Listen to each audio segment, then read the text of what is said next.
اللہ کا نظام اور قسمت کی کہانی۔ ایک زمانے کی بات ہے، ایک سرسبز علاقے میں احمد نام کا ایک نوجوان رہتا تھا۔ احمد نہ صرف محنتی تھا بلکہ نیک نیت بھی تھا۔ وہ ہمیشہ سچ بولتا، لوگوں کی مدد کرتا اور اللہ سے دعا کرتا کہ اس کی زندگی سنور جائے۔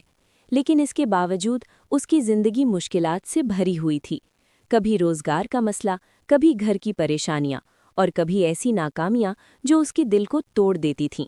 اکثر رات کو وہ آسمان کی طرف دیکھ کر کہتا، اے اللہ، اگر سب کچھ تیرے نظام کے تحت ہے تو پھر میری زندگی میں اتنی آزمائشیں کیوں؟ کیا میری قسمت میں خوشی نہیں؟ ایک دن احمد ایک دور دراز سفر پر نکلا۔ راستے میں بارش شروع ہو گئی اور وہ ایک پرانے سے مدرسے میں پناہ لینے پر مجبور ہو گیا۔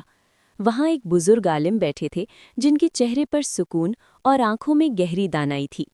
احمد نے ان سے دل کی بات کہہ دی۔ بزرگ نے بڑے نرمی سے کہا، بیٹا، اللہ کا نظام گھڑی کی سوئی کی طرح ہے۔ اگرچہ وہ آہستہ چلتی ہے مگر ایک لمحہ بھی آگے پیچھے نہیں ہوتی۔ پھر بزرگ نے مثال دی، جب لوہا آگ میں ڈالا جاتا ہے تو وہ جلتا ہے، مگر اسی آگ میں وہ مضبوط بھی بنتا ہے۔ اگر لوہا آگ سے بھاگ جائے تو وہ کبھی مضبوط نہیں بن سکتا۔ یہ سن کر احمد خاموش ہو گیا۔ بزرگ نے بات جاری رکھی، قسمت صرف وہ نہیں جو ہمیں مل جائے، بلکہ وہ بھی ہے جو ہمیں سکھایا جائے۔ کبھی اللہ دیتا ہے، کبھی روک لیتا ہے اور کبھی انتظار کراتا ہے۔ یہ سب اس کے نظام کا حصہ ہے۔ سفر کے بعد احمد نے اپنی سوچ بدل لی۔ وہ ناکامی کو سزا نہیں بلکہ سبق سمجھنے لگا۔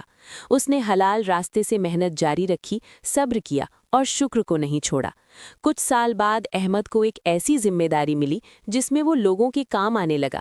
وہی مشکلات جو کبھی اسے توڑتی تھیں اب اسے مضبوط بنا چکی تھیں۔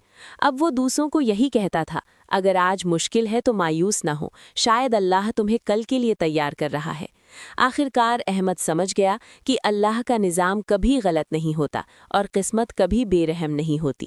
جو ہمیں دیر سے ملتا ہے وہ اکثر بہتر ہوتا ہے اور جو ہمیں نہیں ملتا وہ اکثر ہمارے حق میں نہیں ہوتا۔